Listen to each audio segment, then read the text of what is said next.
If you have a cat or not, if you like cats or not. When we think of them, we all think of the same few things. How smooth they are, how high they can jump, and then those eyes.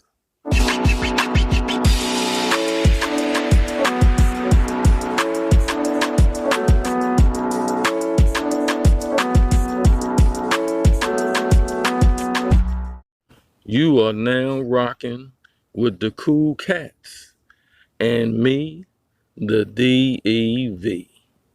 A cat's eyes are one of the most beautiful and fascinating things in all of nature. How majestic, how regal, otherworld-like in their magnificence. Okay, let's see the eyes. Okay, it's E, F, E, G, whatever. Okay, here we go. The eyes. Not those eyes, you silly man. Oh, yeah. But anyway, to all the cat lovers out there, if you're anything like me and you really want cats to have good lives, be prosperous and thrive, help us build the channel and like and subscribe. Cats have some of the most extraordinarily designed eyes in all of the animal kingdom.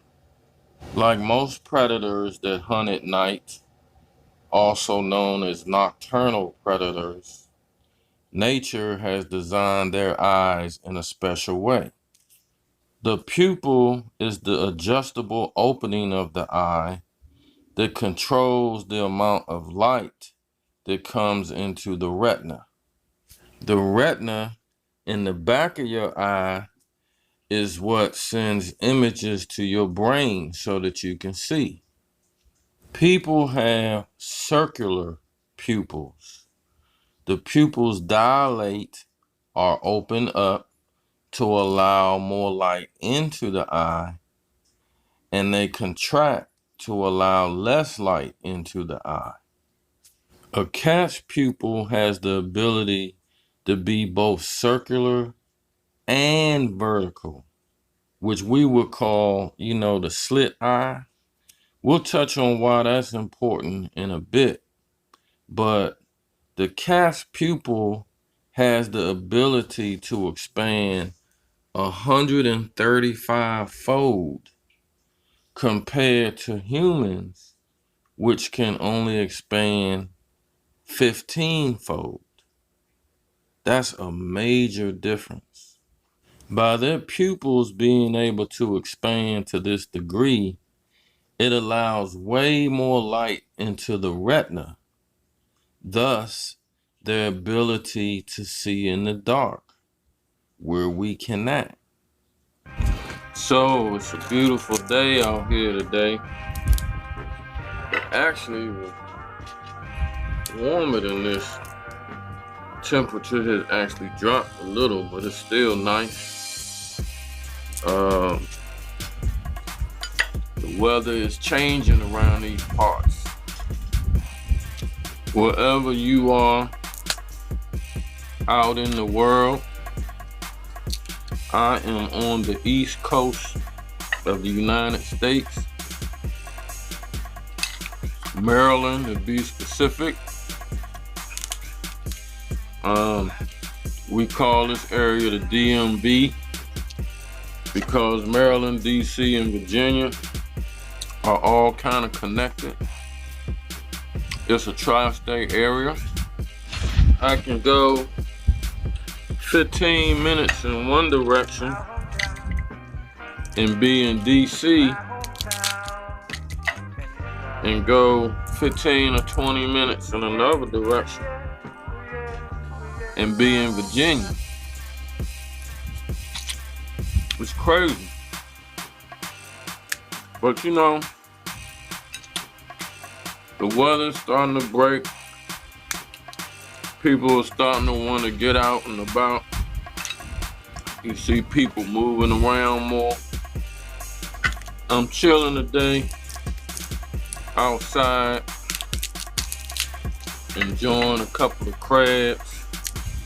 You know, this is Maryland, king of the crabs. And I'm a seafood lover, so I love it. So, you know, just chilling, enjoying the weather, talking to you guys, enjoying a couple of crabs.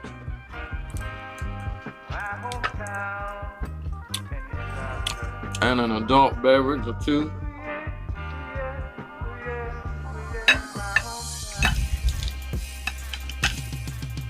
I gotta come out here because I put my shells in the bag and the cats be all in it, so that ain't gonna work.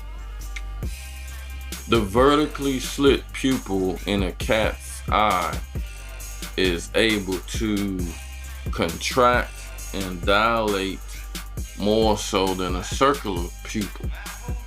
This allows for better focus in different light conditions. Also, cats and humans use a technique called Stereopsis to judge distances.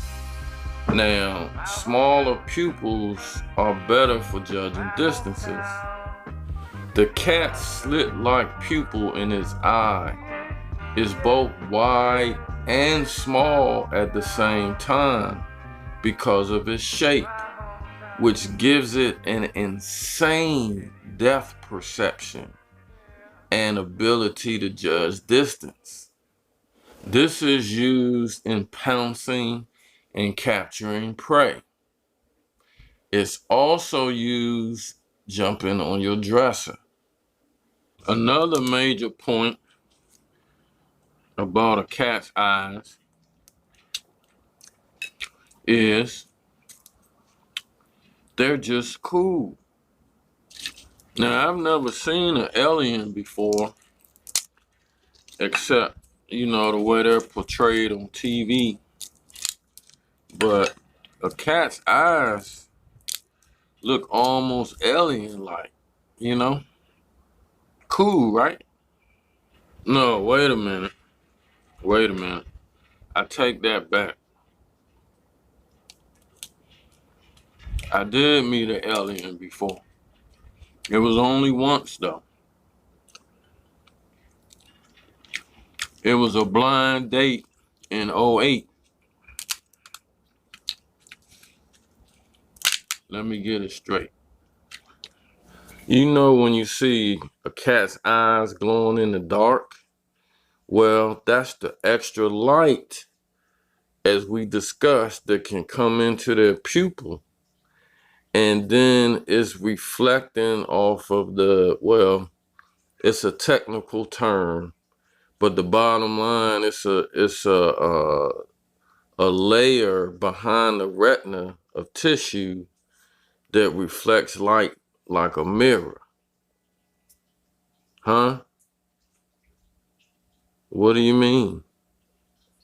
I don't want to hit y'all with too many technical terms. I mean, you're not going to remember it anyway in 5 minutes. Just like I just forgot it. Hold up. It's called a tapetum lucidum, which is the layer of tissue behind the retina. So why y'all want to know that? It's not like you're going to, you know, do nothing with it. Y'all know how we do. I'm going to ask you to please treat your animals well. They didn't ask to be there with you, but now all they have is you. Treat them like family. Fam.